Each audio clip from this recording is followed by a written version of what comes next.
like some Viking music, don't it? Yeah, gotta get it out the mud, that's the only way to win. Who am I to point the finger like I never ever seen? Been through the ups and downs like the letter N. They don't let you through the door, better kick that again. Cause that's the only way to win. That's the only way to go. Gotta get it out the mud, gotta get it out the flow. Cause that's the only way to go, let's go. Shooting lights out.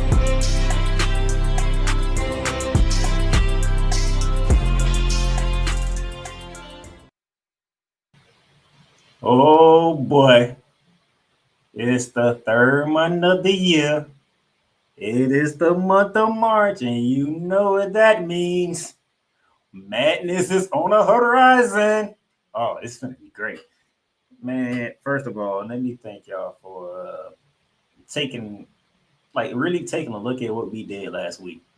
And when we talked about our South Carolina take, because that video, when I cut that video, I did not expect close to 3.3 thousand views on that video in particular alone. So I just want to thank y'all for that, because I just thought about, man, do we want to take South Carolina? Do we want to take the field? And that video took off. I did not expect that. So I just want to thank y'all for that.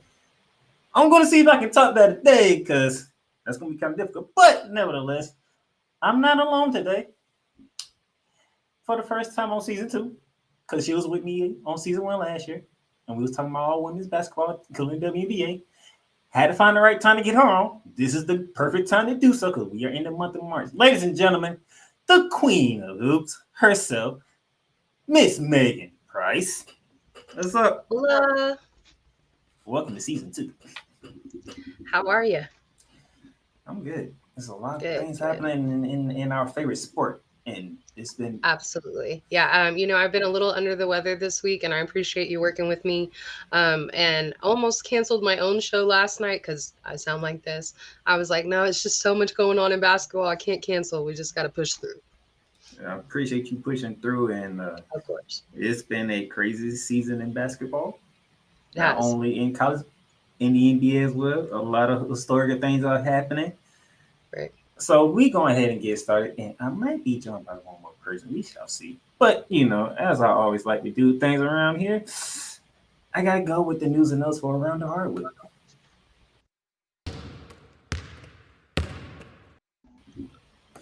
And to begin Around the Hardwood, Miss Price, Queen of Hoops. Teresa Golden, the first woman to be a Power 5 commissioner. She's the commissioner of the Pac-12. I put this up last week, and I darn near want to go off script and go straight off, because I'm like, it's very great, very historic that we finally have a woman who's a commissioner of a Power 5 conference. But will the Pac-12 still be a Power 5 conference after this basketball season? No, not at all. I mean, it is. I would love for this to actually have some meaning to it, but it's not going to be a Power 5 team. There's 2 teams left, Washington State and Oregon State, and then you're going to have to spend the time to go and basically pillage other schools to try and join your conference, which we know this change in conferences or conference realignment. It was football driven. It was media rights driven. So ultimately it was about money. And I think that, the Pac-12 they offered each of their schools $35 million a piece, I believe, for their media deals. And they were wanting 50 a piece and ended up just falling apart. It's almost like they're just placating us, putting a woman in position, calling it the Pac-12 when there's 2 teams. Like, I don't know. I didn't appreciate it whatsoever. That's why I want to go up. Like, you made her commissioner. She's going to be a commissioner of 2 teams? Really? 2? Right. And that whole conference is already depleted as it is. It's just, this didn't feel right in my book. Yeah, it's almost a direct slap in the face, really, to say, oh, well, we're putting a woman in power of a Power 5 conference. But that conference doesn't even really exist anymore. So I don't know. I don't have a whole lot positive to say about it. No, it doesn't. But nevertheless, she's going to do all she can. All options are open because she didn't have no choice. Like, she take it. a conference that's repleted. So of course all options are open. Hope she figure it out, and we'll figure Right. something out by the time football season get around here and what the Pac-12 gonna look like. Right. I mean, they're already down to 10 teams. So, I mean, when they went into this season, and then now down to 2 teams going into next season. So I just can't imagine what they're going to do with that. Well, all right, moving on. Of course, we got to talk about this young lady right here. Right, right.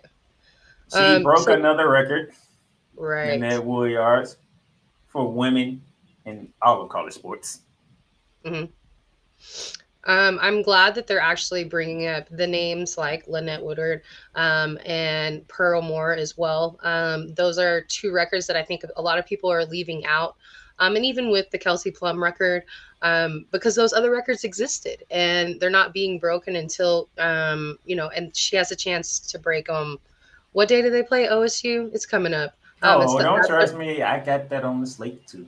Okay, so she has 18 points left to break that record, which is Pistol Pete's and Pearl Moore's record, and I think it's highly possible that she does that. And then at that point, she's scored the most. Like, not to knock anything that she's done this season or the records that she broke before that, but she hasn't scored the most until she breaks those records. And I realize they weren't a part of the NCAA records at the time. They weren't a part of the NCAA, so. But those records exist, and so I'm glad that people are actually talking about that. I gotta admit, though, Pistol Pete did all this without a 3-point. Right. Well, Pearl Moore either. Like, that's remarkable that it took this long for these records to go down. Right. And they did it with no 3-point line. Right. But shout out to Caitlin Clark. And speaking of Caitlin Clark, she has made her decision. The city of Indianapolis, the state of Indiana, is rejoicing right now. Oh, yes, they are. So WNBA Twitter is going nuts already, talking about her going to Indiana this year. She's going to be playing with Kelsey Mitchell, Leah Boston, and Erica Wheeler. So WNBA Twitter has been eating up Erica Wheeler all night, talking about that she's probably the one that's going to be on the move very soon. We shall see, but those 3, Kelsey Mitchell, Caitlin, Aaliyah, oh my gosh, that whole pick and roll between her and Aaliyah is going to be crazy. Super excited to see what they look like. Now, I know they finished the year, I believe, at number 11, not the worst, so an improvement from the year before that. But now with Caitlin, I'm sure that they're going to do really well. Now, I'm not going to sit there and say, oh, they're going to go win a championship next year. That's not going to happen, but they're going to be in playoff contention. So I bet everybody in Indianapolis was on pins and needles waiting for her to make her decision because she still had 1 year left. I was thinking that it was kind of dependent on what she did in the tournament, but go ahead and announcing it now, I think, kind of takes the pressure off. Of course, she wants to win a national championship, so there's still pressure going into, and being the runner-up last year. So there's still going to be pressure going into this tournament, but this kind of takes some of that off. And just go ahead and answer those questions. Like, it's already done. Yes, I'm going into the draft. And I think it's the right time for her. We heard last week that Paige is going to stay with UConn for another year. Not too surprising because of her injury history. And so I think that aligns perfect for Caitlin to go this year. I absolutely agree that I think it was the right decision for her. The only one left to figure out is Angel Reese. Right. I think Angel, there's a few more. Cam has not said, Cameron Brink has not said if she's coming back or not. Now on senior night, she said that she's not ready to make her decision yet. And I think also that depends on what her tournament run is like. I don't think that we see Angel Reese come out this year. Or I hope that we don't, honestly. I think that she still has some developing to do. And you might as well do that right now when you're on one of the best teams in the country and you're getting paid really well to do it. So I think stay there, develop a little bit more. It's highly competitive in the WNBA. So she goes in this year, there's only 144 roster spots. Highly likely that she could get cut. We've seen first round picks get cut all the time in the WNBA. So if she waits another year, there's going to be another team already. There's going to be the team in the base. So that already puts you up at 156 roster spots right there. So I think next year is a safer bet for Angel. All right. Speaking of the WNBA, hey, they have moved the draft to the Brooklyn Academy Music, and they're going to allow fans to attend this Right. year's WNBA draft. It is usually in New York City, or one portion of it. Or over the last few years, it's been in that area. I am thinking about going. Obviously, I've been invited already, but just want to make sure my money's right before I go all the way to New York City. Very glad they're going to allow fans because the way that and I know the reason that they made things smaller again was because of COVID, but it's time to move on and adjust to that. The fans want to be there. That's part of developing that fan base. And so when you have someone as big as Caitlin Clark going into the draft, you have to be prepared. Look at what's happening. And I'm not going to bite into your slate, but we know the type of fans that she's drawing. So, or the amount of fans that she's drawing. You capitalize on that. Allow them to come to the draft. So I'm looking forward to this. And also the other reason why I think they did that, because the projected class was Clayton Right. Clark, Angel Reese, Paige Becker, Georgia A. Moore, Cameron Britt. It's a stacked class that they was looking forward to. Absolutely. Elizabeth Kitley, Elizabeth Pile too. So like there's tons going into the draft this year that people are paying attention to. And that little bitty room that they've been filming it in is not going to work. So they knew this class was projected to be a top ranked class. We shall see. Absolutely. Now, ladies and gentlemen, we're gonna get a little serious here because something happened over the weekend at the Reforce, and when it happened, it sparked a lot of conversation. I'm talking about storming the court. Yeah. This came from the Wake Forest and Duke game. They were at Wake Forest. Duke is ranked. Wake Forest is not. Wake Forest comes out with the win. Their fans storm the court, and one of the players gets hurt on the Duke side of things. We also saw a court storming incident this year with Caitlin Clark, and I think that one brought a lot of attention as well because hers looked really serious, but it ended up not being. She collided with the fan. Now the Duke player, he is injured. So with Caitlin, she wasn't injured, but it looked really scary. And I think that was something that kind of opened eyes to people that, anything could have happened. Not only could Caitlin have been injured, I mean, there's no telling what a concussion can do to somebody. You never know the level of that. Like take Dale Earnhardt Jr., for example. Concussion really ended his career. He had to take 8 months off. Jeff Gordon raced for him, and then he came back for a few months, and that was the end of it. And I think he probably still deals with the effects of that concussion. So different people have different levels of concussions, and they come back from them differently. So now there's talks about, are they going to do away with court storming? I think you have to. And I know that sucks for the college fans because the student section, they're so dedicated to their school.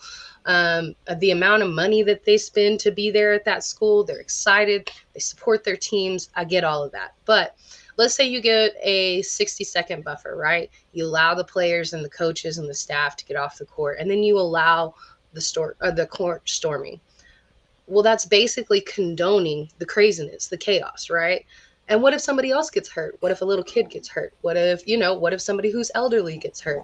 Like, I think you just have to do away with it. In every single sport, they're making modifications and changes, not only to make it safer for the players, but a safer fan experience as well. So it's bound to happen in the NCAA as well. Kyle Filanowski is the Duke player. We talking about Duke's best player, by the way. It's interesting though, because I'm sitting here and I'm looking at how can you actually ban court storming? You allowed it for so long.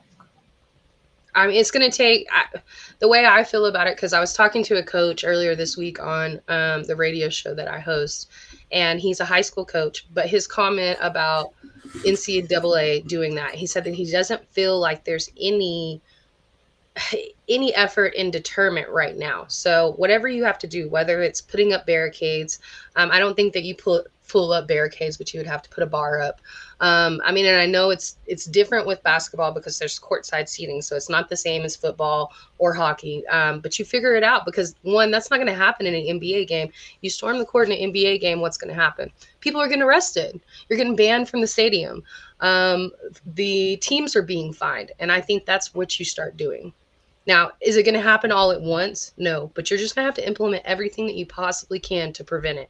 And like the Coach Beckner, the guy that I was talking to this week, he said that he doesn't feel like there's any effort that's being made whatsoever at this point. So anything you do going forward is an improvement because you're not doing anything now. There's coaches that don't like it, but there's former ADs and all this other stuff. They don't mind paying the fine because it's a recruiting thing that they can use. Well, I mean, I think it'll be a deterrent now because you think about the kid from Duke that got hurt. Is that going to be something that comes in your mind when you're trying to get recruited? Oh, well, this kid got hurt. This kid got hurt from that incident, and the teams didn't do anything to help figure it out. That might affect your recruiting now. If you just try to sweep it under the rug and act like it's not a problem, it is a problem. Oh, it's a problem. The NCAA going to do something. I just don't know what that is the case. I think you have to do multiple things. You have to start. I think you have to start by having more security. Now, I know that you can't do that every single time, but when you have rivalry games, for instance, Wake Forest and Duke, UNC, those three teams, they hate each other. And you could probably go ahead and throw NC State in there as well. All those teams hate each other. You put up beefed up security at those. If these high school teams know when you're playing a rival and they have more security at those games, then why can't it not happen in the NCAA as well? That's a good point. I like it. It's a lot. It is a lot because you're talking about something. Hey, when we know about the NCAA, they'll say the correct things, but they don't mean the correct things. Right. And they're not hurting for money. Now, if we're talking about a D2 school, they may not have or a D3 or a JUCO, they may not have the money for extra security. But these D1 schools are not hurting for cash like that. They can figure it out. Yeah, the NCAA is not hurting for cash at all. So if they feel that serious about it, which they should feel that serious about it, maybe they should bankroll the extra security. They should. They need to do something. Right. Because if the university can't do it, then why not them? Because let a star player legitimately get hurt. You're lucky because Philip Panowski did play in Wednesday's game. Right. Yeah. No, they're lucky that it wasn't a season-ending injury. But if it was, and what would have happened if it would have been Caitlin? And not to take anything away from the Duke player, but what would have happened if it had been Caitlin who'd been really hurt? And what if it would have been season-ending? What if it would have been career-ending? I mean, what would that have done for women's NCAA basketball at the time? Like, you have to take it that serious because she's the face of it. NCAA, y'all got a lot on y'all plate, and y'all just keep adding to it because y'all won't make moves. They definitely have more on their plate than the Pac-12. So that's it for Around the Hardwood.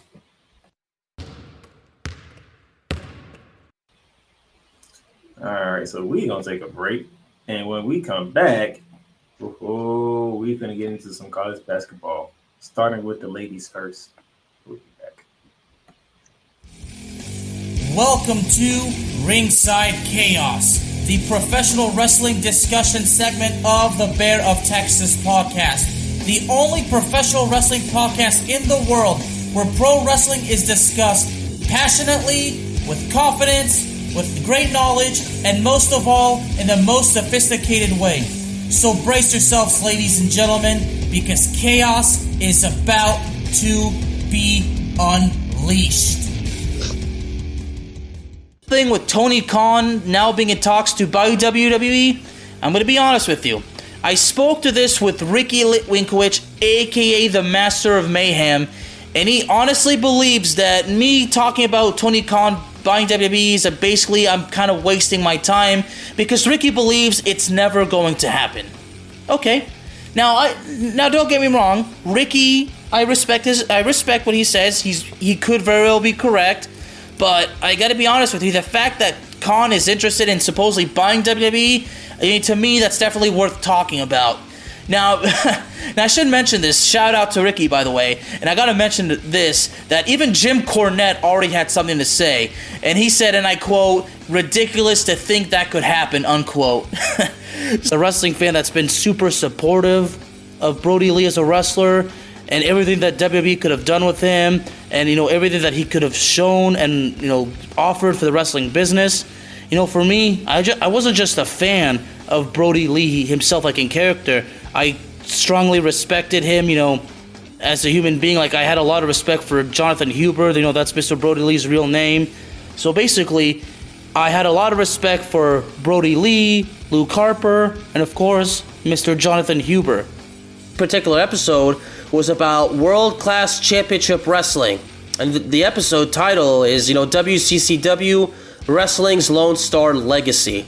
And because I am the Bear of Texas, and I do hail from the Dallas-Fort Worth area of the state of Texas, World Class Championship Wrestling was basically my territory as far as being a wrestling fan goes. Ladies and gentlemen, Ringside Chaos is available on all streaming platforms including Spotify, Apple Podcasts, Google Podcasts, Amazon Music, and YouTube.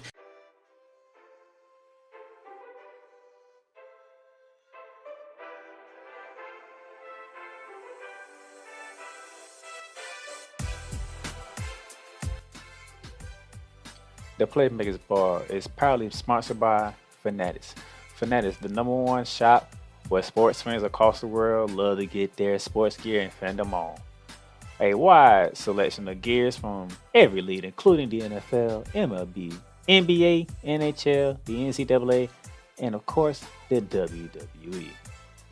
Whether it is football, basketball, baseball, hockey, even soccer, golf, no matter what sport it is, there's sports appeal for every fan of every sport.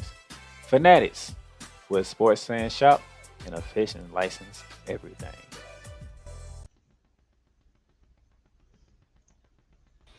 All right, ladies and gentlemen, welcome back to Shooting Lights Out with the queen of who's Megan Price. All right, got news and notes out the way. Let's get into some college basketball. Let's start with the ladies first. We're going to talk lady balls. And got some interesting results that happened. Oh man, you hurt my feelings with the Texas score. Y'all know I'm a huge Texas fan. This game was rough. There were some questionable calls, but I don't think you can lean on that whatsoever. At the end of the day, you lost to OU. Now, this will not be the last time that we face OU because OU will be going to the SEC with us next year. So the rivalry continues, and there will be tons of hate. What makes it even worse is when I get to the standings and how much this game meant. Right, yeah, we shall see. You had Oklahoma State take down West Virginia. Ohio State taking down their arch rivals in Michigan. Iowa State getting a big win in Manhattan, Kansas over the Wildcats. Right. The Kansas State game. Now, Ioka has been hurt.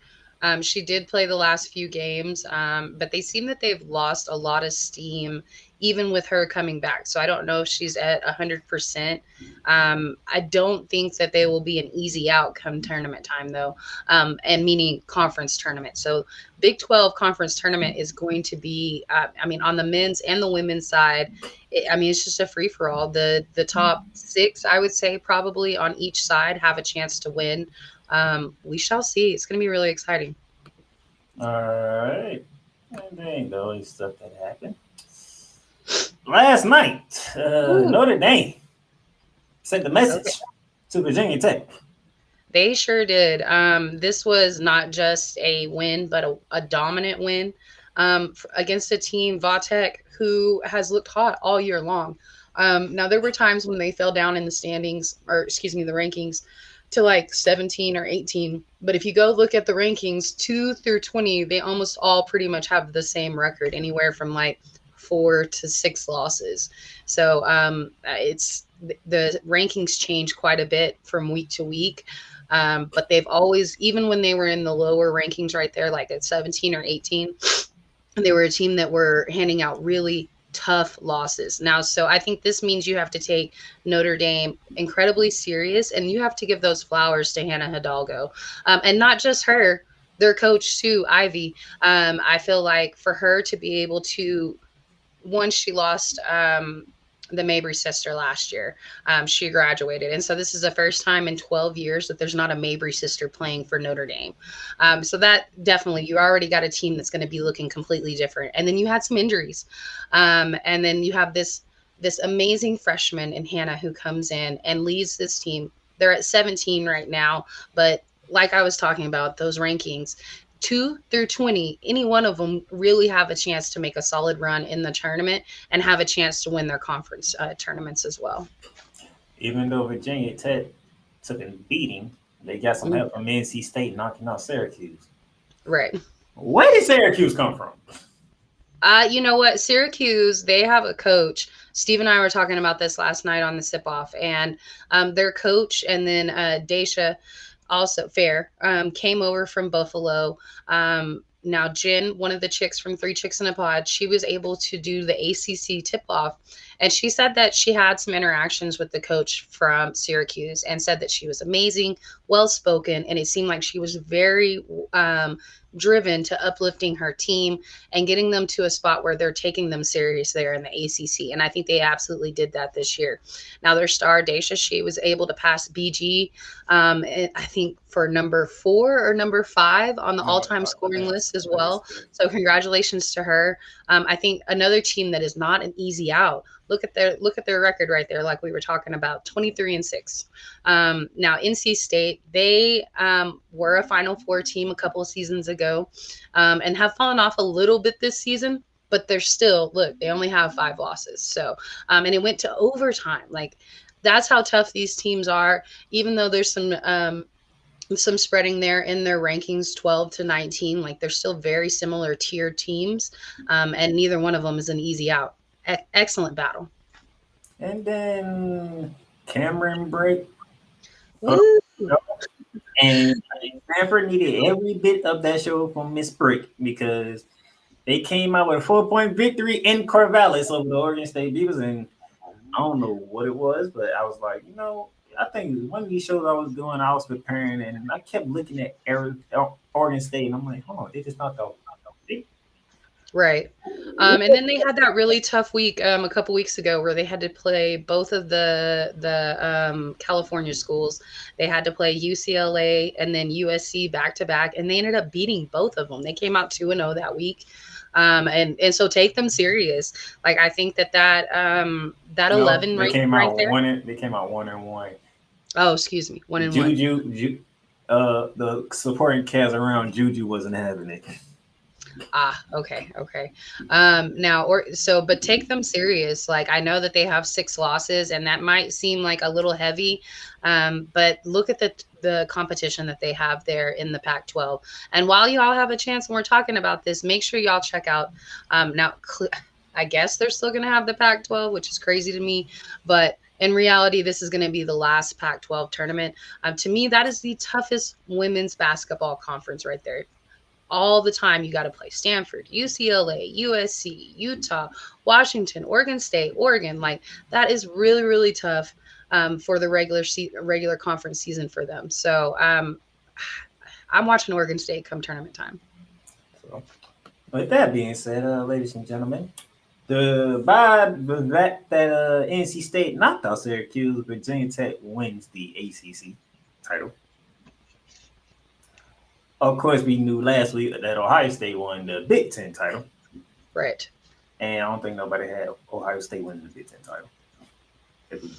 I knew that I figured that this last game that they would be fighting for that, but I mean, OSU already got it. I think that Elizabeth Kitley, like that whole crew over there, they're just really dominating, and they look like a true number 2 seed or ranking team for me. They're definitely a 1 seed right now, and I take them that serious. Yeah, sorry, Creamy Hughes, but that L that you took that Norman gave the Sooners the Big 12 title. Yes, it did. But I will say this: we are the reigning defending Big 12 champions right now. So it is ours to lose, in my opinion. It was in Normand. And this is one of those rivalries that it does matter. It doesn't matter how bad OU is or Texas is. The doesn't matter what sport it is. It matters where you're at, and anything can happen. So if it's a home game, maybe. But I mean, you might be able to upset them on the road, and clearly they upset us on the road. I think that we are the far better team, but not that night. Clearly, Nope. So OU takes the regular season Big 12 title. We all know who won the Big East title. I mean, right? It is what it is. Even with all the injuries, it speaks for itself. We all know who won the Pac-12 title. Yeah, I mean, somehow, somewhere, they was gonna come out and talk about it, and we definitely know who won the Southeastern Conference. right? Yeah. Now, I think going into this season, we thought that LSU really had a chance, and not that they've played bad. They have a great record, but there's just not SC. But that doesn't mean, like as we saw last year, that does not mean that they're going to automatically win the tournament, or even win their conference tournament. 2 years ago, Kentucky beat them. Now that's not going to happen with Kentucky this year. They don't have Ryan Howard, and Tennessee was, I think, beat them a few years back as well. But that's not. I doubt that happens this year. But you never know. And Don State on a mission. Okay, Caitlin Clark put Don State on a mission. Yes. And that mission, for a fact. And, the thing about SC that I think a lot of people aren't necessarily talking about is she lost 4 players to the draft last year. Like, this is a complete recalibration. Like, she still has a couple of players from last season, but this is a whole brand new team. And look at the way that they're still dominating. And in fact, to me this year, and no knock to Aaliyah, but I think they look more dominant this year. You just echoing what we was echoing last week. That's why I did the segment. Are we taking South Carolina? Or are we taking the field when it comes to South Carolina? Right, yeah. Because they more dominate this year with no star players. Agree. Well, I mean, they got Pow Pow. I feel like she's definitely a star. When I say star, like you come in, you know who to look at. Right. We ain't know who to look at in South Carolina. It's just Don Staley. You the head coach. We know who you are. So we're gonna see if you up there with Gino and Emma, Pat Summit, and that crew. Put her up there. Oh, she's up there. Yeah. No style playing. They was destroying everybody. Now the last couple of games have been close, but I'm pretty sure they probably tired and whatnot. I think they play down to competition sometimes. But for 90% of the season, they was smacking everybody. Right. Yes. So, but we have our regular season winners on the women's side. Next up is conference tournament. But before we do that, when I saw this, I said I gotta talk to Megan about this because this here is ridiculous. The Big Ten women's tournament is sold out for the first time, and they are expecting over 109,000 people in attendance. That's insane. I loved it when I saw it. Obviously, I shared it. I mean, it's huge for women's basketball. I love it. Gives me that warm, fuzzy feeling right there, And I feel like this is an example to the WNBA. You find a way to show it, and people will watch. So you got the face of the college up there on the top left with Caitlin Clark, and then at the bottom right, you got the team who actually will be the 1 seed going into the Big Ten tournament in Ohio State. It's a win-win because everybody know who Ohio State is, right? Oh yeah, and everybody definitely know who Caitlin Clark is. Right? Yeah. No, it's gonna be epic. I mean, I'm looking forward to their last regular season matchup, which will be their last game. It'll be in Iowa. OSU took the first one. Obviously, it was in Ohio. I would love for Iowa to win the last regular season matchup, and then for this to be those two teams to be the championship game, and that to be the tiebreaker for their matchups this season. I would love it. I hope it works out like that. But the Playmaker did a little extra for the people, okay? Because I'm pretty sure you're on the run. Where are these conference tournaments being held at? I took the liberty to find out for you, okay? So you have the ACC. That's going to be beginning on March 6th to the 10th, and that's in Greensboro, North Carolina. The Big Ten, as we just talked about, that will be taking place the same dates as the ACC, and that's in Chicago. So that should be fun. Absolutely. I love Chicago, so I'm sure that's going to be a fabulous stage for it. Miss Megan Price, your Big 12 tournament is on the 7th through the 11th. It's taking place in Kansas City. Yes, indeed. I think Kansas City has a lot of hype going for it right now. I mean, obviously they had this Super Bowl. They won the Super Bowl this year. Now we're gonna have to let's be honest. You're gonna have to have heightened security. It is what it is. We know what happened at the Super Bowl parade. You're just gonna have to have heightened security. And then, but I think that the Big 12 tournament is, like I said, between the men's and the women's, it's a crapshoot. It's anybody's guess because there are some underrated teams like West Virginia. Now they're ranked 25th this week, but I think that they're an incredibly tough out. They have a chance to win the women's tournament. OU is really good. Texas is really good. Baylor is in there. So I think that any given night in that tournament, anybody has a chance. All right. The Big East is going to take place in Connecticut as per usual. I don't think they ever left the state of Connecticut. Right. March 8th to the 12th. Basically like home court advantage for UConn. You can put that Big East tournament anywhere, and UConn will still probably beat everybody. Right. UConn left, went to the American, they dominated that conference, went back to the Big East and continued to dominate them. Can't nobody stop Geno Auriemma when it comes to conference play for whatever reason. Right, yeah. The Pac-12 will take place March 6th to the 10th down in Viva Las Vegas. I love it. That's a drivable distance for all those schools mostly. So I expect tons of fans to be there. Who doesn't want to go to a tournament in Vegas, you know? And of course, the ACC is going to take place where it's always taking place at. Right, yeah. For the women's March 6th to the 10th down in good old Greensville, South Carolina. It's like you said, it always takes place there. It's familiar for them. No surprise. And just to tell you on, we have our Bubble Wars thanks to Charlie Green, who updated his on today, which I was waiting on for the longest. As you can see here, you have the last four buys of Marquette, Michigan, Green Bay, Maryland. Last four in Kansas, Auburn, Mississippi State, Vanderbilt. First four out, Texas A&M, Arizona, Washington State, Penn State. And the next four out, Villanova, George Mason, St. Joe's, and Arkansas. I think Kansas is interesting this year. They are a team that it's inconsistent, kind of similar to the Lakers. They're winning games that you don't expect them to win, and then they're dropping games that no way they should be dropping them. So Kansas is that wild card for me out of that group. And then as they do for bracketology, they give me the top 16 teams. They don't even do this with the women. They don't even do this with the men. No, they did it with the men this year. They did. Oh, I'm saying they usually don't even do this with the men, but they usually don't. But they did this year. Your top seeds going into this weekend are, of course, South Carolina, Ohio State, Stanford, and they put UCLA. That's the fourth number one seed.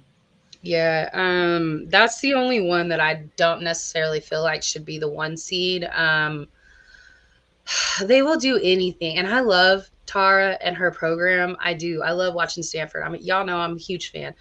More than anything, like I'm a Haley Jones fan, so I loved watching her and Cam together. But they will do anything to make Stanford the one seed. And then Texas always has to play them in that region, and that's always who puts us out of the tournament. And sure enough, we're gonna. Well, it depends on where we fall from this loss. That might be a blessing, actually. Speaking of the two seeds, Virginia Tech, Texas, Iowa, and USC. I like it. Three seeds, LSU, the defending champs, UConn, NC State, and Oregon State. And then the four seeds are Colorado, Indiana, Gonzaga, and Oklahoma. Gonzaga is interesting. Go ahead. What happened to Colorado? They fell off a little bit. I think injuries. Yeah. What is it? Because they had some injuries. I think they started off I don't want to say overachieving, but hotter than people expected. So when they went kind of leveled out to where we really expected them to be, now everyone's like, oh, they fell off. No, I just think they started a little hotter than what we expected, but also injuries as well. Now look forward to Colorado to coming to the Big 12 next year. I think they will bring some more excitement.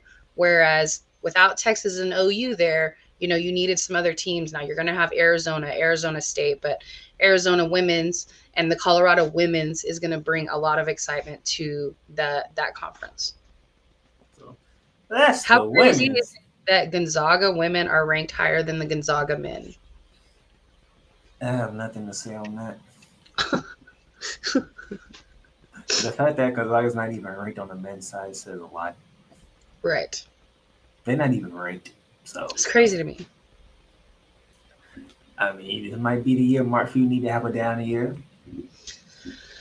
It might been this year. It might been the year he needed to have a down year, and it's finally is. I don't know.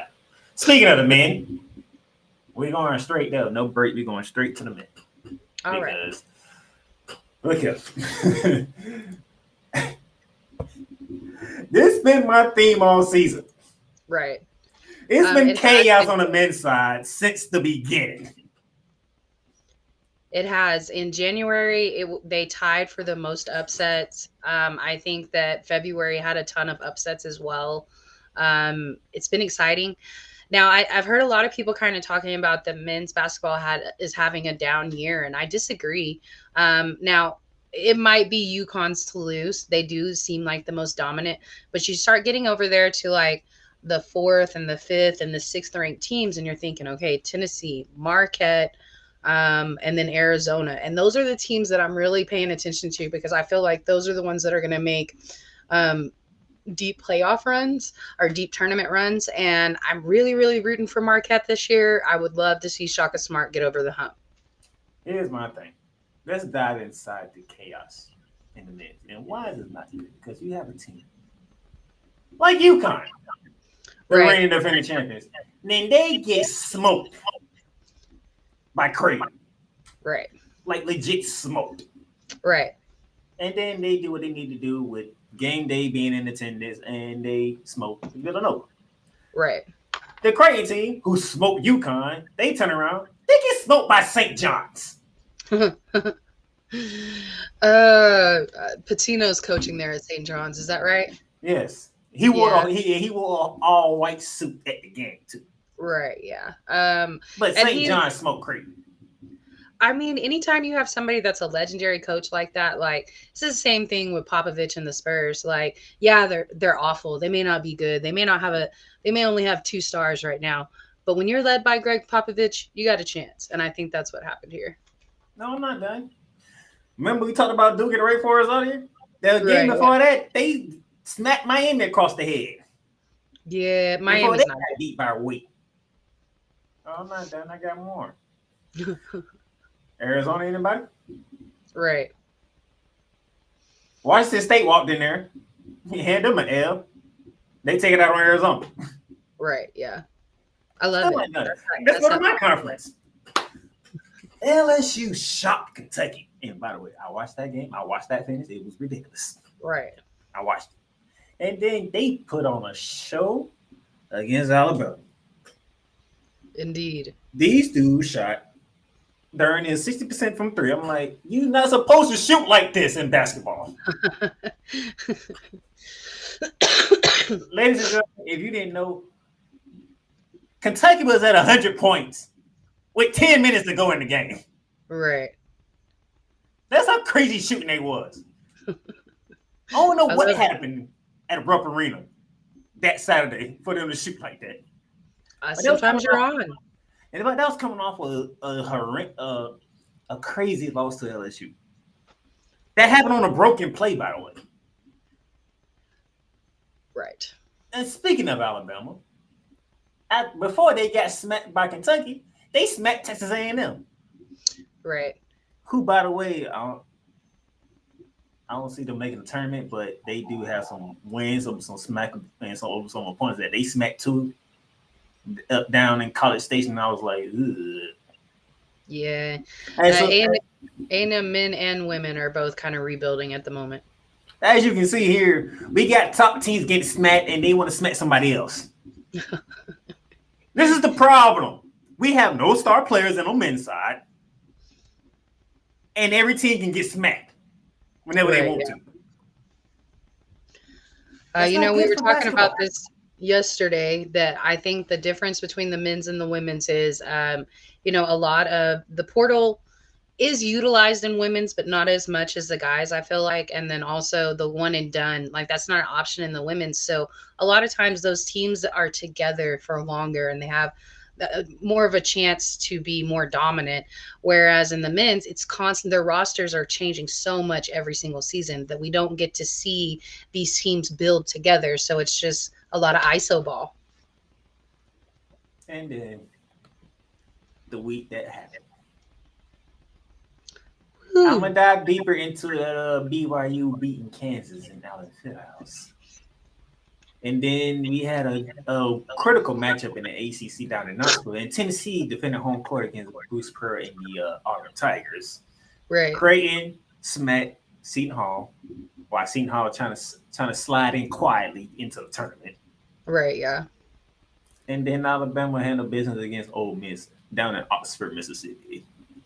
I want to talk about the BYU one as well, because this is Big 12 basketball and that's what I cover. BYU was a team that before this win happened, I was asked who is a sleeper team that you think can win the Big 12 championship and get a bid into the tournament. And I think I named BYU because there were some games that I've seen them play that they had. Because look, they've only got 8 losses now. Not a ton of go power, not a ton of star power, but they can hand out some big losses, obviously. And to give it to Bill Self and Kansas over there, I love it. Shake it up. This is what BYU did to Kansas inside Allen Fieldhouse. Yep. They snapped a 82-game home winning streak when Kansas is leading at the half. Kansas was leading at the half. They snapped a 67-game winning streak of Kansas against unranked opponents. BYU, because they suffered a couple of losses, became unranked. Now, some people might think that's unfair that you unranked them at the time they were getting ready to play Kansas, and probably gave them some motivation to do so. And then here's the main one. They snapped the 19 home winning streak of Kansas dating back to last season. And that's huge. I think that kills a lot of momentum going into the Big 12 tournament. Maybe it puts a chip on their shoulder and they bounce back and they win the Big 12 tournament. But I think they exposed Kansas. I really feel like they did. I think they gave the blueprint on how to pick away at that dominance that is Kansas basketball. So it's been crazy on the men's side, to say the least. Absolutely. Now, here's the standings for where we stand at right now. UNC is on top of the ACC, but they still have another meeting with Duke to come, and they have some big games coming up. Purdue is leading the way in the Big Ten. If they keep trucking the way that they keep trucking, they should win the Big Ten title. Right. As of right now, Houston is on top of the Big 12. Right. All they got to do is keep winning, and they will clinch their Big 12 title. First year in the Big 12, too. First year. Yeah, but you know what? Go look at those losses. Those are all losses within the conference. So I don't think it was as easy as maybe people expected that for them to be. I know they played a tough game against Texas Tech. And go and look at Iowa State. They're right below them. They're only one loss behind them. So Iowa State is really interesting to me as well. And then UConn, 2 games on Marquette. Might as well make that 2.5 because they beat the brace off Marquette. Right. I was very disappointed. I did Same. not expect Marquette to get destroyed the way that they got destroyed. Right. Maybe take a loss, but not the fashion in which they lost. Of course, most people would like to see Arizona win the Pac-12 because they're the most recognizable team in the Pac-12 on the men's side.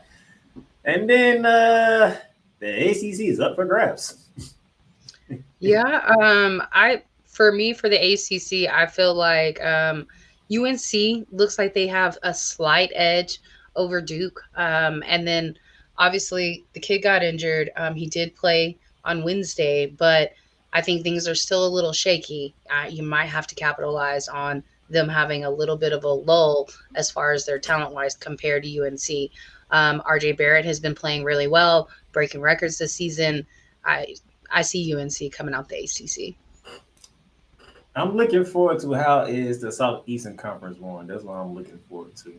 Right. How is that going to be determined? Because that is a lot to look forward to this weekend. Because there's a lot of games. And trust me, I got them on the slate for you. You would know what games to watch. Because I give you the games to watch and whatnot. Now, just like we did with the ladies, here are the teams on the bubble for Joe Lunardi. FAU, last four bye, along with Nevada, Wake Forest, and Virginia. Last four is New Mexico, Gonzaga, Seton Hall, and Providence. That's the simple fact that the last four in and you see Gonzaga's name is there, tells you all you right. know. Think about that. The men's Bulldogs, last four in. First four out, Villanova, Utah, Colorado, St. John's. Next four out, Texas A&M, Iowa, Ole Miss, and Kansas State. So for me, FAU, I feel like they have a chance to make it. And then NMU or UNM, I feel like New Mexico, like they have a really serious chance. I really enjoy watching them. They're about 4 hours away from me, so I get a chance to cover them some as well. And a team that, while they're not in the conference that's going to make a ton of noise, obviously they're the best team in the conference usually. I just like the flow that they have this year. Okay, all right. So with that being said, that would do it for our college basketball talk. When we come back, we're going to talk the NBA. And then to close out the show, I got a fucking show to give out. And it's not going to be pretty. Just know that, okay?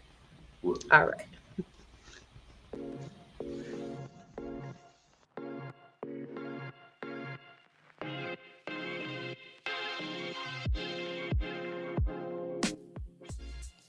The Playmakers blog is sponsored by Paramount Plus. Paramount Plus, mountains of entertainment. So much to stream. From shows and movies you can only catch here on Paramount Plus, whether it be from CBS, BET, Comedy Central, Nickelodeon, and so much more. The new home of Showtime. Watch Showtime original series, movies, and sports when you sign up for Paramount Plus with Showtime. Catch exclusive originals from Paramount Plus such as Star Trek, Strange Wars, The Family Stallones, Halo, and so much more. You also can stream live sports like NFL on CBS, the UEFA Champions League, the Masters, and the SEC on CBS. Paramount Plus, you can stream up to 3 devices when you create an account. So Paramount Plus plan starts at $5.99. If you hit that link below, you can get a free trial. Paramount Plus, mountains of entertainment. Welcome, ladies and gentlemen, to another edition of Into the Net FC. Kylian Mbappe just all of a sudden finally understood his role, and I think he finally understood that everything Kylian Mbappe has accomplished already, there is still a hell of a lot waiting for him in the future. Kylian Mbappe is only 24 years old. He has accomplished so much, and you know what? Kylian Mbappe has not even reached his prime. Finally seeing, the Marcus Rashford we have been hoping for such a long time, But, this game, after everything Manchester United has been, doing lately, this was actually the ultimate test, to see if Manchester United, honestly was all of a sudden for real. I explained this. The United States, maybe they have to suffer this loss as a lesson to learn to prepare for the future. Because 4 years from now, the World Cup is in not 1, not 2, but 3 countries. The United States of America, Canada, and Mexico. Into the Net FC is available on all streaming platforms, including Spotify, Apple Podcasts, Google Podcasts, Amazon Music, and YouTube. All right, ladies and gentlemen, welcome back to Shooting the Lights Out with the Queen of Who's Making Price. We got you.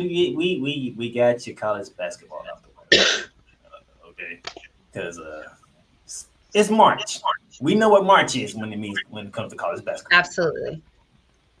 The madness is on the horizon, even though we can say it's been madness the whole entire season anyway, especially on the men's side. Right. Definitely. I'm But so excited for March. Now that it's here, championship week, and then we're going to slide over to the big tournament. Very exciting. And even the NIT, I keep up with that too. So I know not everybody watches it, but tons of good competition there too. But now we go to the professionals, the NBA.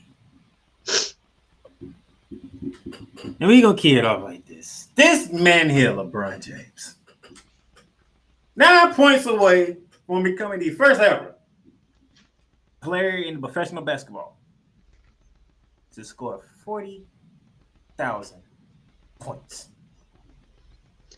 I think, what can you say about him, whether you hate him or you love him?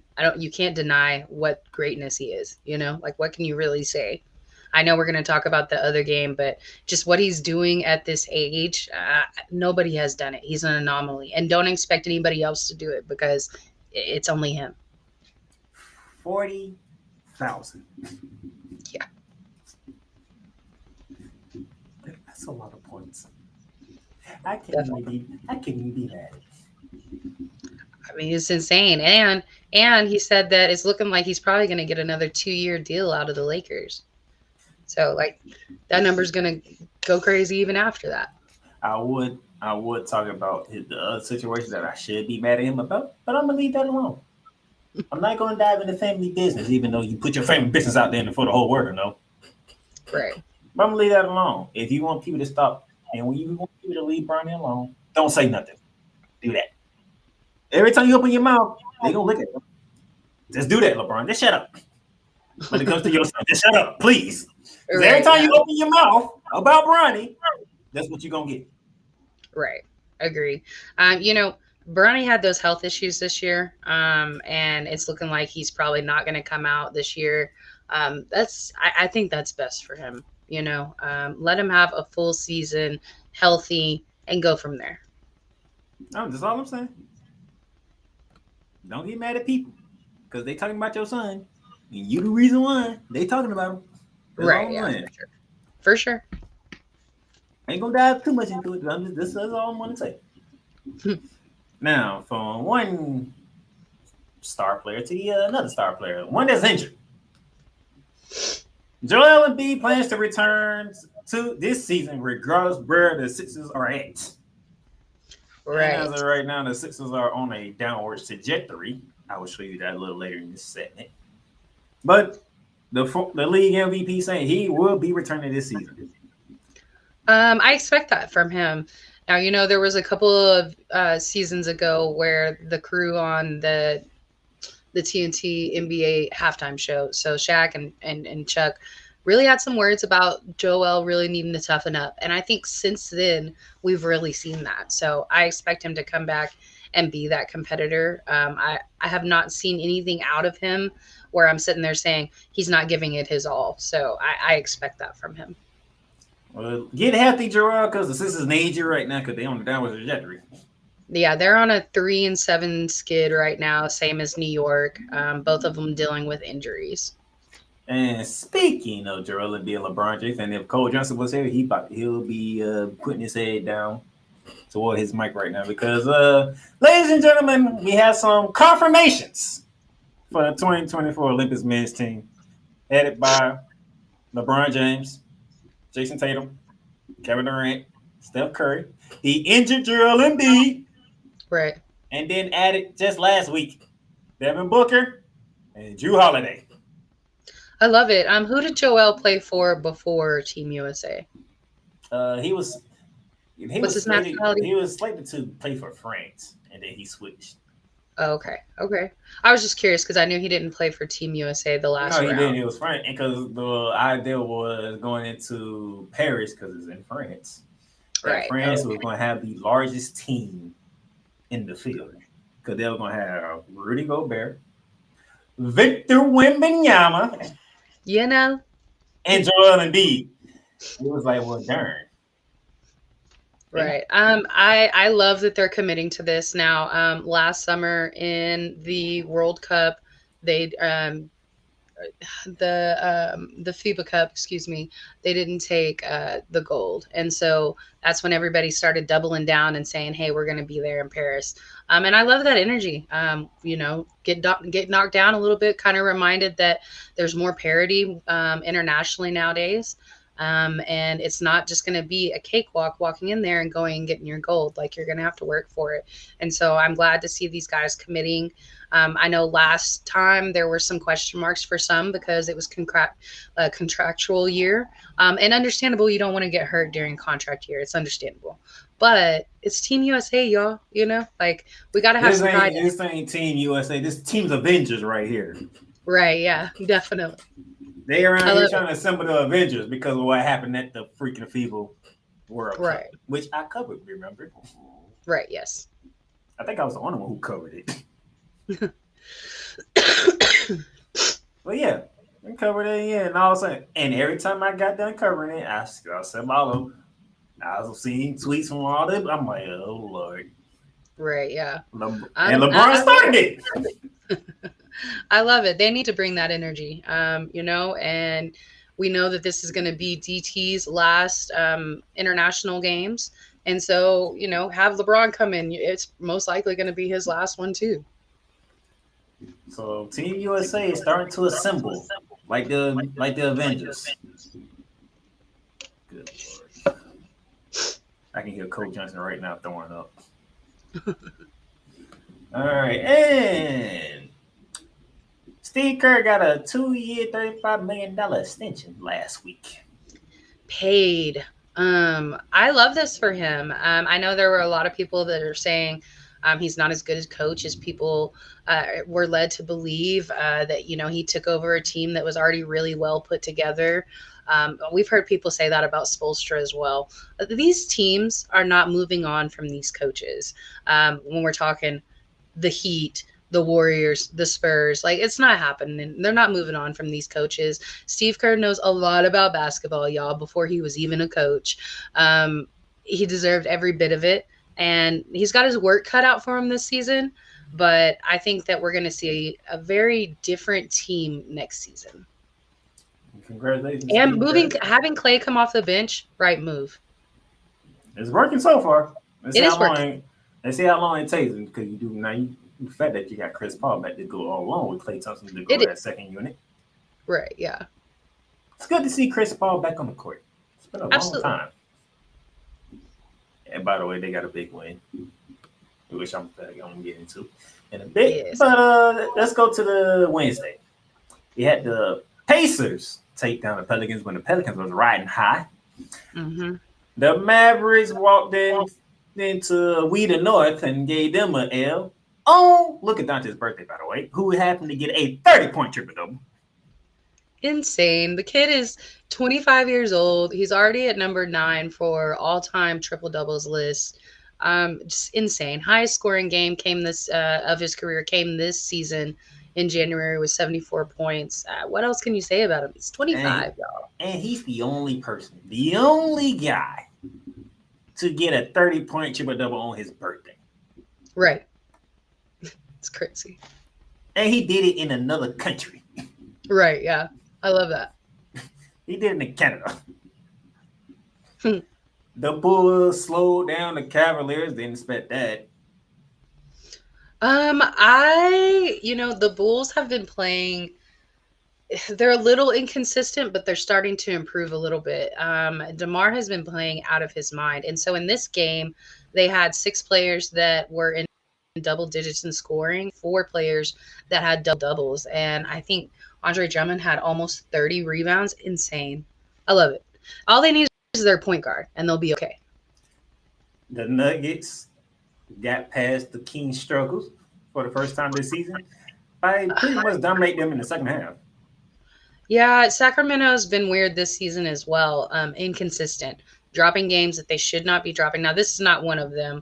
Denver is a formidable opponent. So this But losing in that fashion, in that manner, by that much is a little surprising. But Sacramento's been hit or miss this season. They haven't been lighting the beam like they were last season. The Nuggets needed that because They the did, other two yeah. meetings that Kings got them. Got them pretty good too. Right. The Nuggets And needed PJ that one. went off that game. The Nuggets needed that one. And then the battle for LA, Lakers win. Don't worry, I'm gonna die more than that later. Right, yeah. That game was insane, and I didn't get to see the ending of it until the next day. And I went back and watched the entire fourth quarter of that game, just because it was that interesting of a comeback. Oh, don't worry, I'm diving into that. Right. Oh, don't worry. And then last night, my Magics got a good comeback win over the Utah Jazz. Shouldn't have been down to the Utah Jazz to begin with, but nevertheless, we still get the win, so I'm not gonna hold too much against my boys.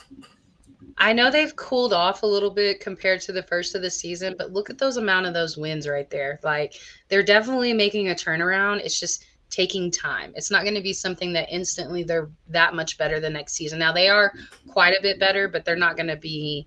I don't know that I see them in the second round of the playoffs. They definitely make. We missing a key veteran. Okay, I ain't talking about a superstar, but I'm a key veteran. Right, agree. Somebody who's been there before and can help the young ones move along. Right, but tons of improvement this year. This is definitely a season that you mark down as a win for Orlando because they've definitely improved a ton. I'm not complaining. Right. Hey, we actually was on TV at one point in time for once. Right. I during this shed too that we was on TV. I couldn't believe it. The reason why I got the Brooklyn and Nets beating the Atlanta Hawks on here is because of the standings. Atlanta might want to be careful. Man, they are slipping and sliding, and for Brooklyn to beat them like that, crazy. Atlanta might want to be careful. That's all I'm saying. Atlanta might want to be careful. That's only a 3-game difference right there. It's only a 3-game difference. Hey, DeJounte, you can come home. And watch him throw alley-oops to the 7'5" guy all day. You know, you can come home. We'll take you. I don't know why I'm saying that. I'm a Spurs fan too. So. I love Pop. So yeah. Woo, boy. Steph Curry did it again at Madison Square Garden. Right. He did. What is up with real superstars at Madison Square Garden? Right. Yeah. I mean, it's a place that Steph knows very well. And New York, while I think they're a contender, they're only a contender when they have Julius Randle. Julius Randle. They're not healthy. They're not healthy. OG will be back in 2 to 3 weeks is what they said. He's had ongoing issues with his foot. He's had these same injuries for a while. And then Julius Randle dislocated his shoulder at the end of January. He needs surgery, but trying to decide if he can just rehab enough to get through the rest of the season. There was some news that came out a couple of days ago saying that his rehab is going well, but just know that he needs surgery, y'all. It's facts of it. Stephen, they shivering a bit. He's shivering a bit because Knicks are sliding. Knicks are sliding right now. And then we had a finals rematch last night, and Miami gonna beat Miami. You gotta knock Miami out with the Nuggets. Right. I don't see Miami missing the playoffs, but they're gonna do like they've been doing these last few years. They're gonna slide in at number 7 or number 8 into the playoffs, and then they're gonna be one of the toughest outs in the first round. So through February's games, this is where we at. Boston still riding high at the number 1 seed. They have an 8-game lead. Good gracious. They're so good. Boston, and I hate to say that, but Boston is so good. You got the Cavs sitting at 2nd, the Bucks 3rd, the Knicks still sitting at 4th right now because the 76ers are sliding just as long with the Knicks. Hey, look who's at number 6. Hey. Yeah, like I said, I think they're a team that makes the playoffs. They might even win their first round, but I don't see them getting past the second round. Look, just the fact making the playoffs is a huge improvement for Orlando. Just the fact it's the 1st of March, and I get to see the Magic sitting in 6th place right now. I'm good. Absolutely. Good job. Pablo Acaro was an all-star. That was crazy. The Magic sitting at 6 to begin the month of March. I'm good. I'm good right now. Pacers at 7. Miami is at 8. Bulls at 9. 10 is the Atlanta Hawks. And remember, I told you, they better be careful because guess who's at 11? The team that smacked them already. Right. Chicago's interesting to me. Now we heard about a month ago that Lonzo Ball was practicing. So hopefully, I don't know that we see him this year. I don't know if they necessarily figure out all their problems, but they do have Kobe White, and I enjoy watching them. And it just seems like they've kind of hit a flow, and I think it took Vucevic coming back. And they've kind of hit their flow the last 2 weeks. DeMar with a crazy layup earlier, a 360 layup earlier this week, kind of emulating a former Bull that we all know and love. It was amazing shot. Loved it. I like what I'm seeing out of Chicago. Really do. Mm-hmm. And then on the west side, of course, the Timberwolves continue their surprising season with a 1-game lead over the other surprising team, the Oklahoma City Thunder, who are just ahead of the defending champs of 3rd. The Clippers down in 4th, the Phoenix Suns 5th, Pelicans 6th. And then in your play-in spot, that lineup in the play-in spot is just ridiculous. The Mavs, the Kings, the Lakers, and the Warriors. Good gracious. Now, one game that you left off the slate from last night, the Spurs managed to win a game last night. We played OKC. I think this is going to be an amazing rivalry for years to come. You got Chet, you got Wemby versus each other. SGA is just amazing. We were able to get the win by close to 20. We needed that bad. We needed that. We're still the worst in the West, but we needed that bad. So you're not worse in the league. That's what matters. We're not the worst in the league. You're not worse in the league, so you should be good. Worse in the West. And that's still painful because, we've had 5 championships in my lifetime. Hey, you got to come down at some point. You do. Every dynasty has to fall at some point. And so that's where we're at. We're rebuilding. It's all right. We got the Jazz lurking around, the Rockets lurking around. And then Memphis, Portland, and San Antonio, even though they are not officially eliminated yet, them 3 I just don't. Yeah, no. Memphis has been injured. They haven't had Job. They only had Job for what? A week. Yeah, a few games. He was suspended the first 25 games, came back for a few weeks, and then he was injured. And then had to have season-ending surgery. So I don't expect anything out of Memphis whatsoever. Houston, their downside has been surprising. They started really hot. They looked very dominant, and not sure what has happened for them not to be clicking the same way, but they just don't look the same as they did in the first couple months of the season. All right, ladies and gentlemen. It's been quite a while since I have been able to do this, okay? But this is happening. And I know most of y'all who follow missed this segment, but you're going to get it today. Because it's a time for a fragrant flower to be given out. And this is the first one Miss Price get to see me do. Let's go to the fragrant flower.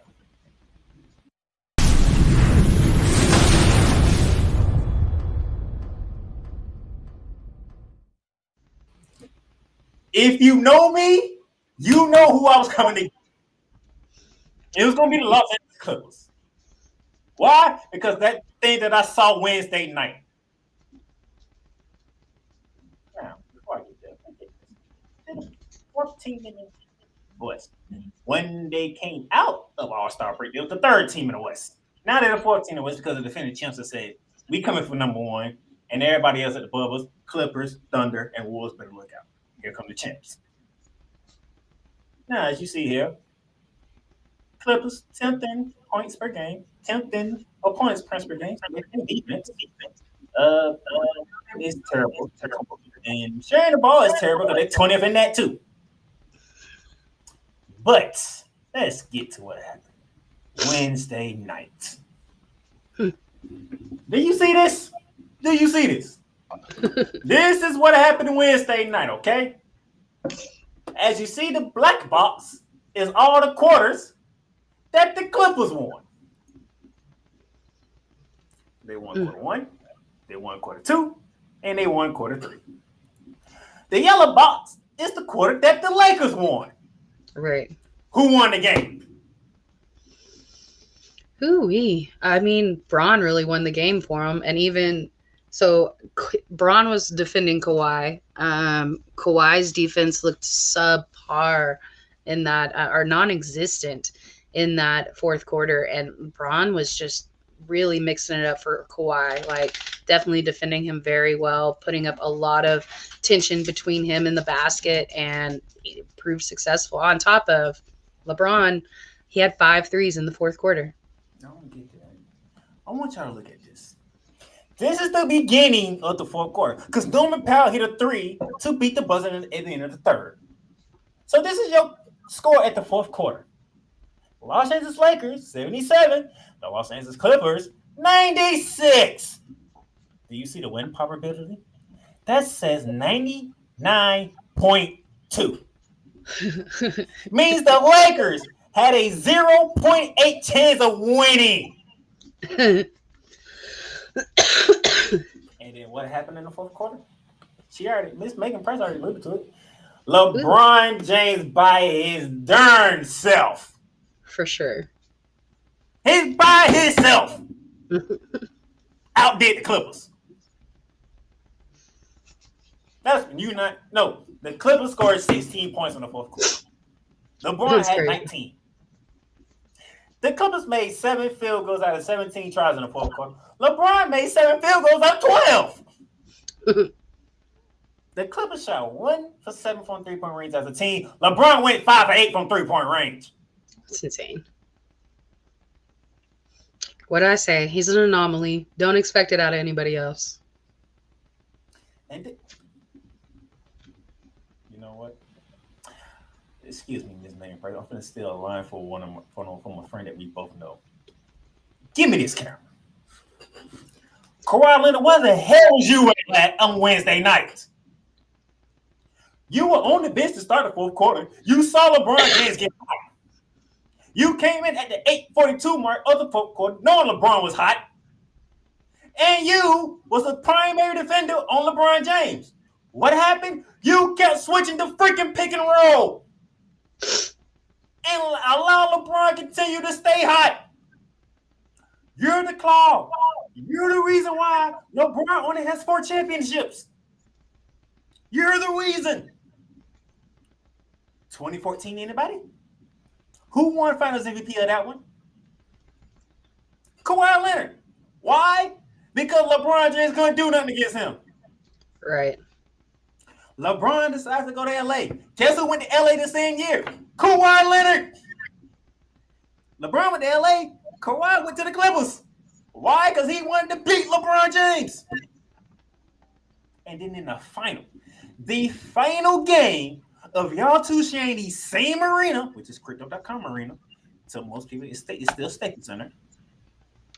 You chose not to lock down LeBron. Oh, they doing a pick and roll? All right, Mason Plumlee, you get LeBron. No! LeBron hit another 3. All right, I'm going to send another screen. James Harden, you get LeBron James. He hit another 3. It just kept going like Kawhi. Are you not going to say, no, I'm not switching? He going to have to score over me. No, you ain't do that. And then you waited till the Lakers got the freaking lead to finally try to do something on offense. You only took 4 shots in the whole quarter. You ain't take the first one until the Lakers had a 3-point lead. Where was you on offense? If I recall, this is not Paul George's team. This is not James Harden's team. This is not Russell Westbrook's team. This is your team, Kawhi. And where were you in the fourth quarter? Nowhere to be found. Don't believe me? Ask a Spurs fan. Ask a Spurs fan. Make it anytime Kawhi loses, I'm happy now. But, also this week we heard that Doc Rivers came out and said that the reason that the Clippers moved on from SGA was because Kawhi wanted PG. Now, I understand, at the time it seemed like the logical thing to do. But now now it really looks like the Clippers traded away their future. So I really feel like you kind of get what you give sometimes, and now it's coming back to bite Kawhi. Now, I don't think that this one game is indicative of how the Clippers really are. We know that they're a 4 seed right now. They are a tough, tough team. And for about a month ago, they were probably the best team in the West, or were playing as the best team in the West. And, you know, you don't have the body and the physicality that you used to have. Whether it's what you said, that muscle degenerative disease that you said that San Antonio missed, or if it's the workload management problems or what the problem is, but you just don't have the same go that you used to have. And the main thing about Kawhi that made him so good is that he was a two-way player. Where was your defense, man? Where was your defense? Because of you, Kawhi Leonard. You said it's because of you. Because of you, Kawhi Leonard, we had to see this. Yeah. LeBron doing the Lord's work. This is what we had to see because of Kawhi Leonard decided not to do anything in the fourth quarter. I love it. Look, it's one game. I get it. It's one game. But why did that team? Why did that guy? Out of anybody, why him? Because you can't count him out, and Kawhi counted him out. When you literally told people you went to LA to beat him, to literally beat him, and you just let him run through your whole team. And LeBron was sitting there like, well, he gonna keep switching. I can keep doing what I've been doing. And then, matter of fact, to make it even worse, who was LeBron guarding in the fourth quarter? Right, yeah. He was guarding you, Kawhi Leonard. And you ain't do nothing to respond.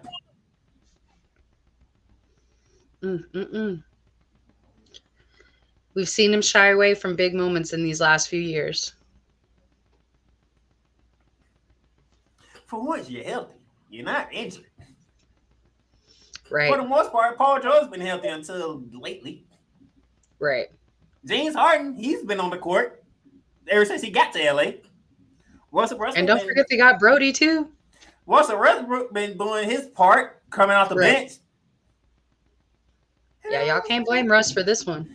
But you give up a 21-point lead to him. And the Lakers. You can never count out LeBron. Like, that's your biggest rivalry. Y'all, ever since Kawhi Paul George made this happen, y'all been beating up on the Lakers. This year, I don't know what happened. I was excited. I'm like, oh. I'm telling people, I'm finna go home, go out to work, and watch the Clippers whip the Lakers' ass. Which I was enjoying until the fourth quarter happened. I'm like, these boys up 19. I don't know if Ham and LeBron gonna melon in this fourth quarter or not, and I get to sit back and just continue to watch the Clippers dominate. Nah. LeBron decided to put on Superman cape, and Kawhi Leonard didn't want to tug on it at all. And LeBron James just kept shooting. And this is the crazy part. He was shooting threes. Right. He wasn't going to the basket. He was shooting threes. Right. It's like, okay, at some point, I'm gonna need Kawhi Leonard to say, no, you have to shoot over me and see if you make it then. You shoot over Kawhi Leonard, you make it, it is what it is. Like, Kawhi was there. LeBron was just on it. You got LeBron James shooting over Mason Plumlee, James Harden, Terrence Mann, even Russell Westbrook was getting some. But not the main person who's supposed to be the one defending you, which is Kawhi Leonard. That's my issue. Y'all better get it together, man, because I'm sick of this.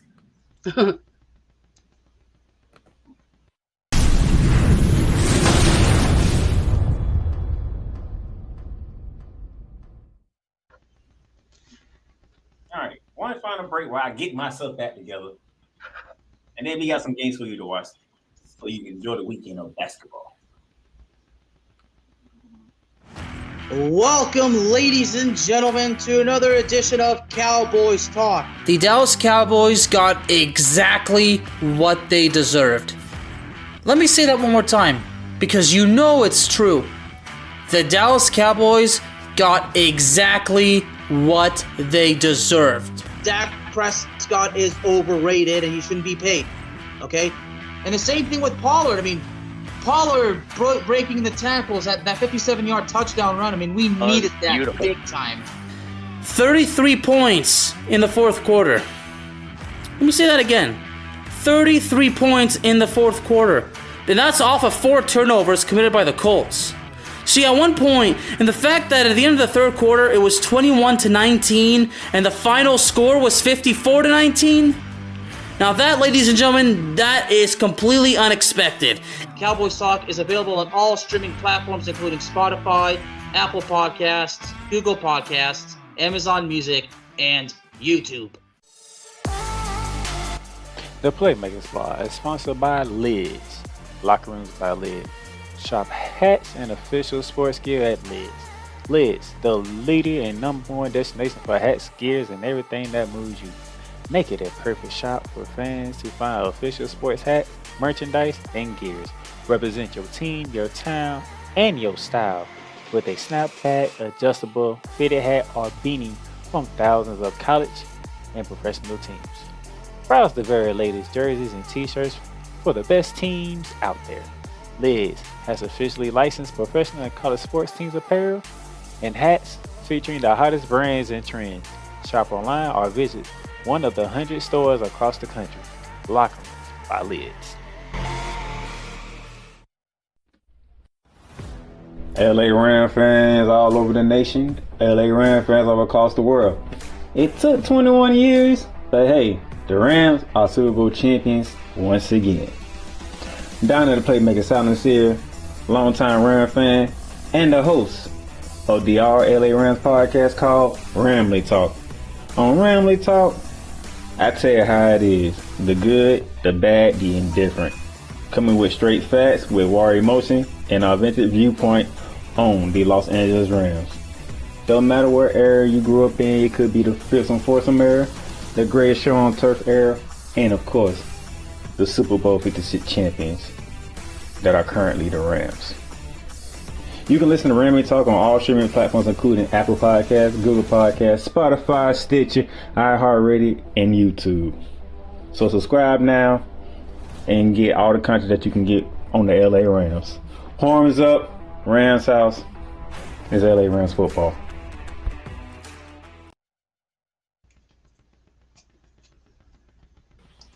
All right, ladies and gentlemen, welcome back to Shooting Lights Out. Miss Price, how did you feel about your first freaking foul? All right. You enjoy fragrant foul? This is what I go through. Oh yes, definitely enjoyed it.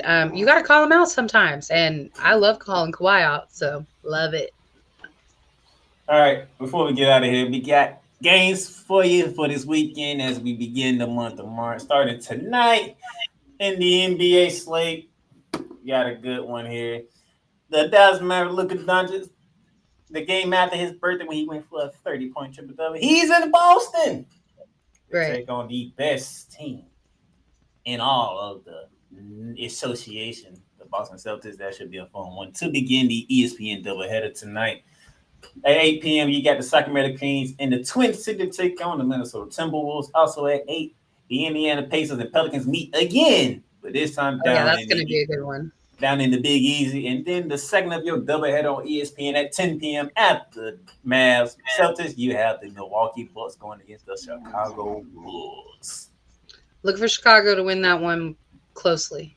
Oh, she's telling y'all Chicago's going to win. Ooh. I'm telling you. Oh, but Giannis and Dame, as they starting to figure it out. I don't know. I don't know that I would call it figuring out. They are sitting at number 3. I don't want to discredit them too much, but I like what Chicago's been doing lately. They look like they have more continuity. All right, Saturday tomorrow. College basketball got a good lineup for y'all.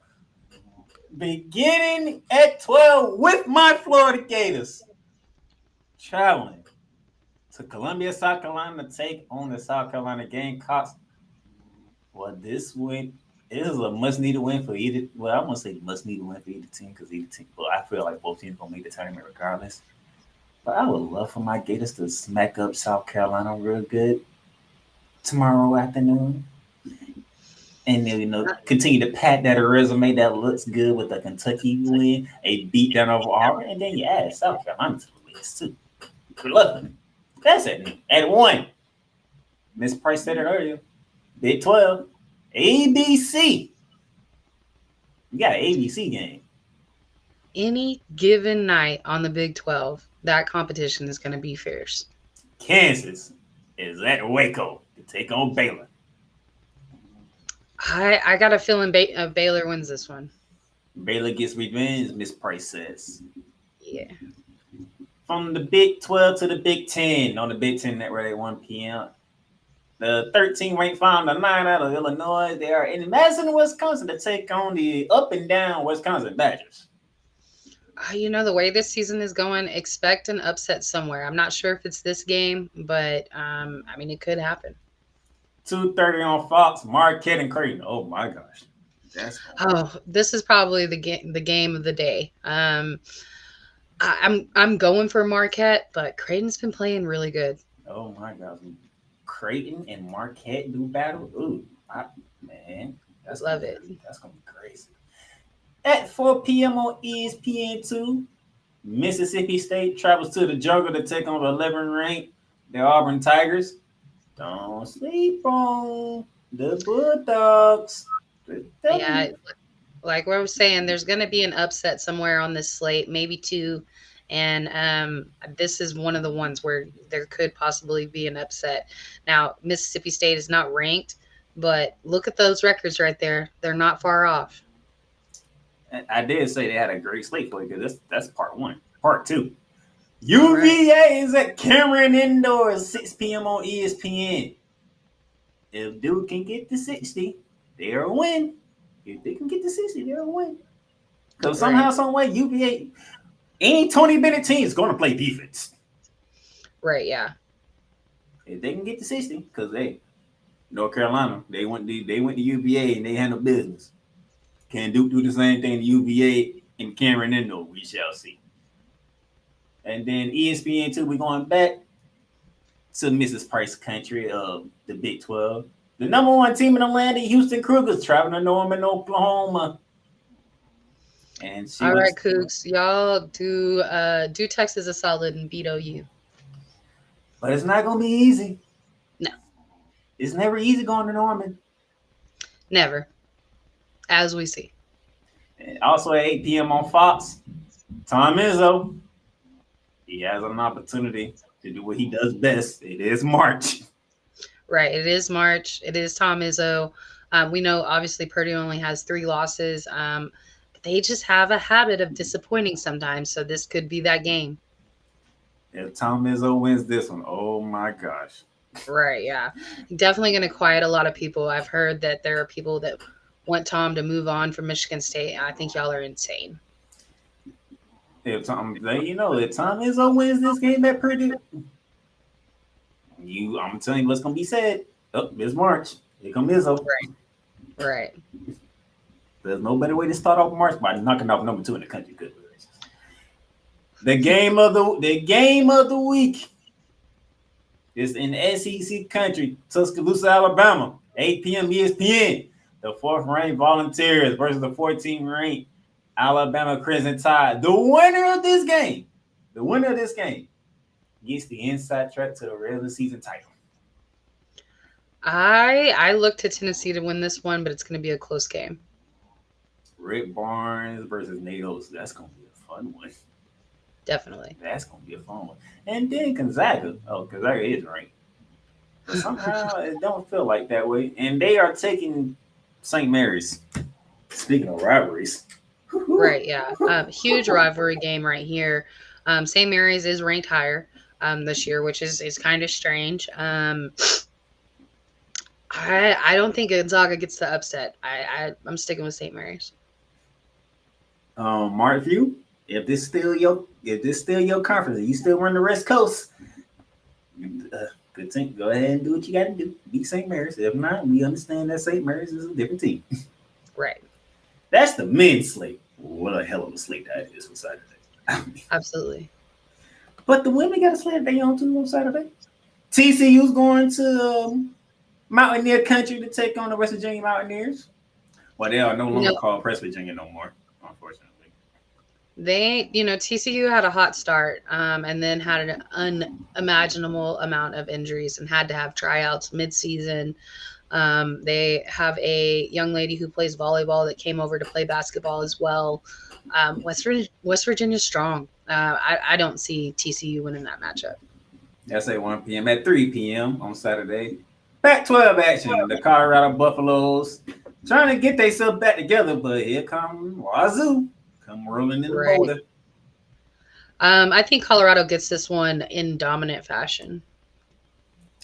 And then at 5 p.m. on the Big 12 Network, the Big 12 regular season champions, the Oklahoma Sooners, they traveling to Allen Fieldhouse to take on the Kansas Jayhawks. Kansas needed as they are on the bubble line. Right. And Kansas is a very interesting team. They have some solid wins out there. I think Kansas could get the upset. Speaking of the bubble line team, the Arizona Wildcats down in the Pac-12, they're on the bubble line, and here comes UCLA. Arizona beat Stanford last week with 7 players, y'all. Don't discount them. If they on the bubble line after beating Stanford, they will be in the field if they beat UCLA. Oh, yes, definitely. That is that crazy slate for college basketball. We got games all over for men and women to watch. But the NBA got you covered for that Saturday as well. Remember I told you that the Hawks need to be careful? But guess what? Right. They get the running back with Brooklyn, this time in Brooklyn. Right. If Brooklyn wins that game, oh boy.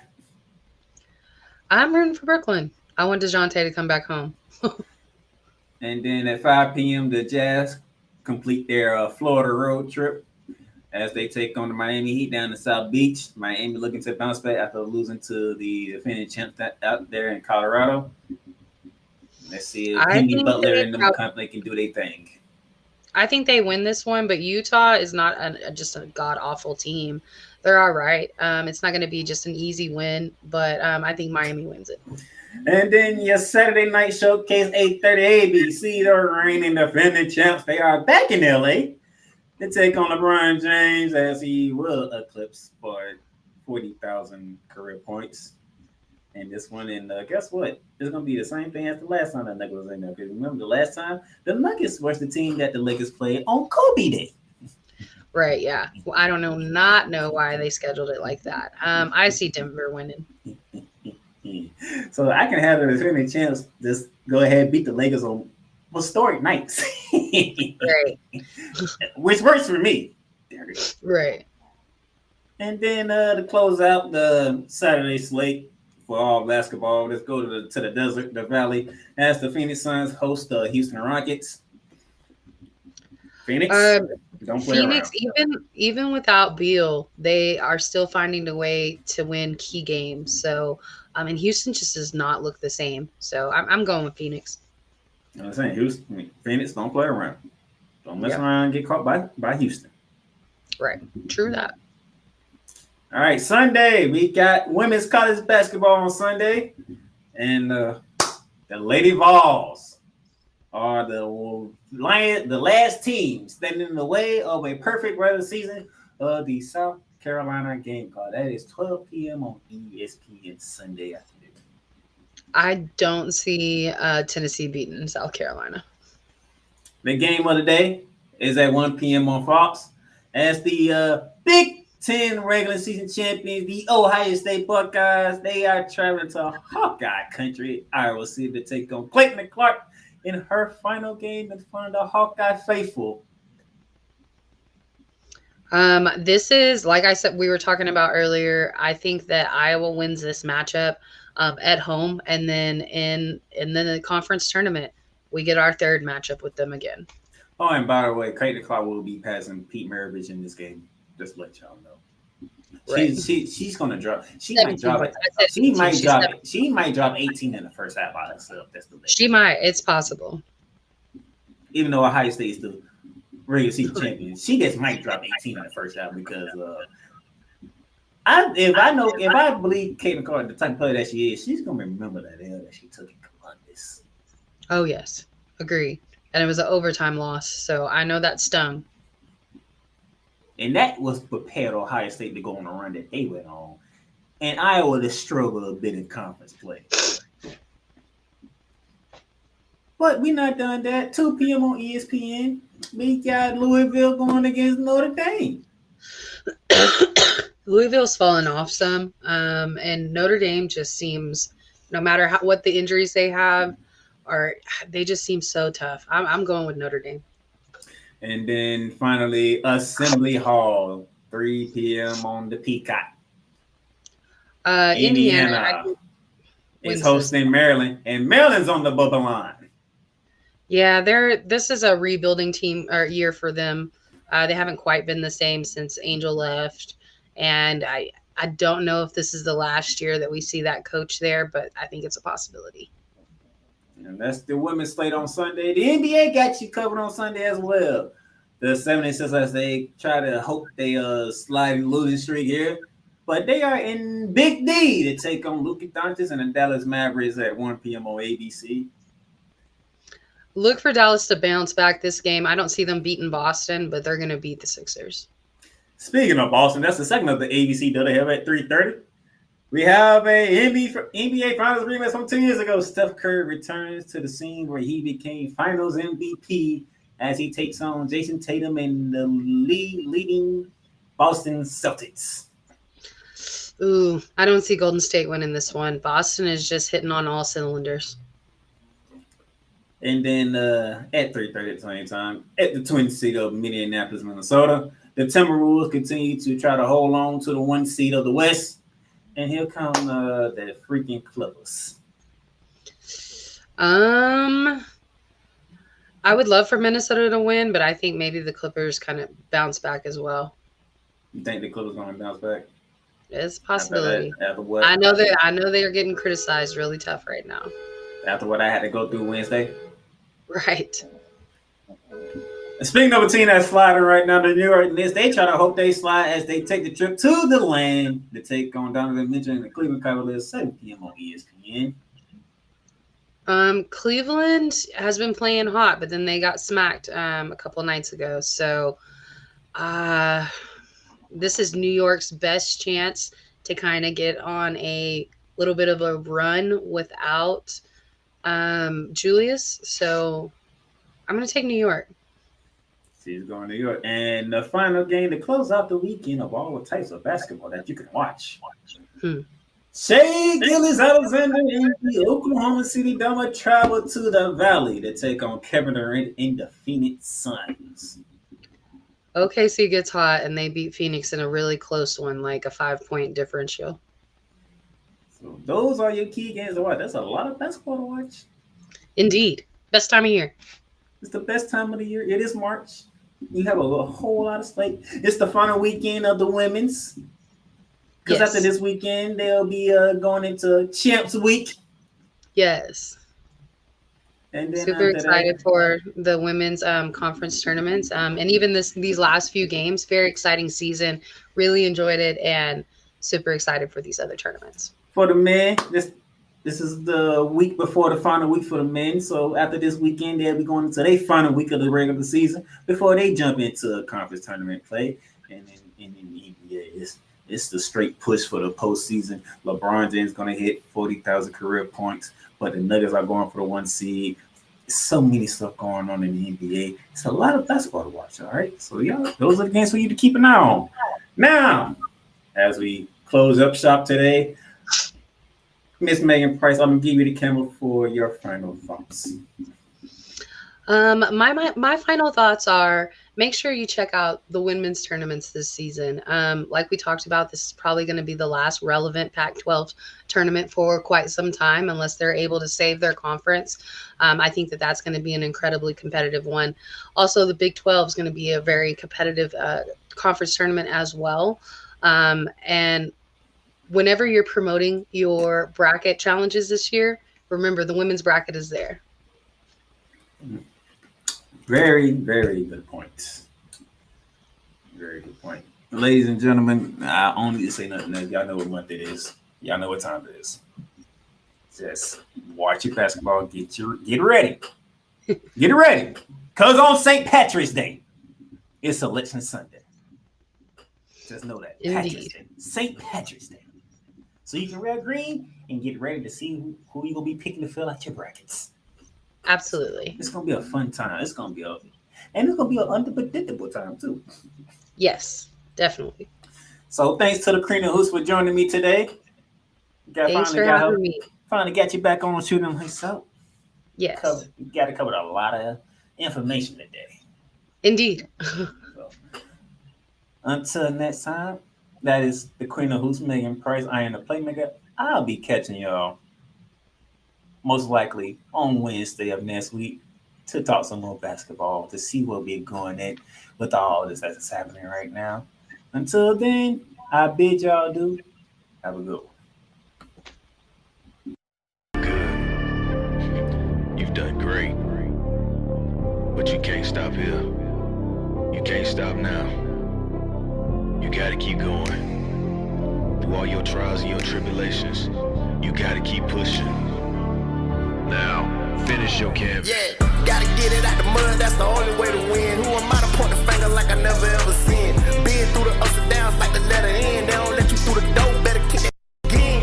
Cause that's the only way to win. That's the only way to go. Gotta get it out the mud. Gotta get it out the floor. Cause that's the only way to go. Let's go. Thank you for tuning in to today's episode. If you want to follow the podcast, you can follow it on all streaming platforms, including Apple Podcasts, Google Podcasts, Spotify, Stitcher, and a whole lot more. This has been Shooting Lights Out. Masterpiece.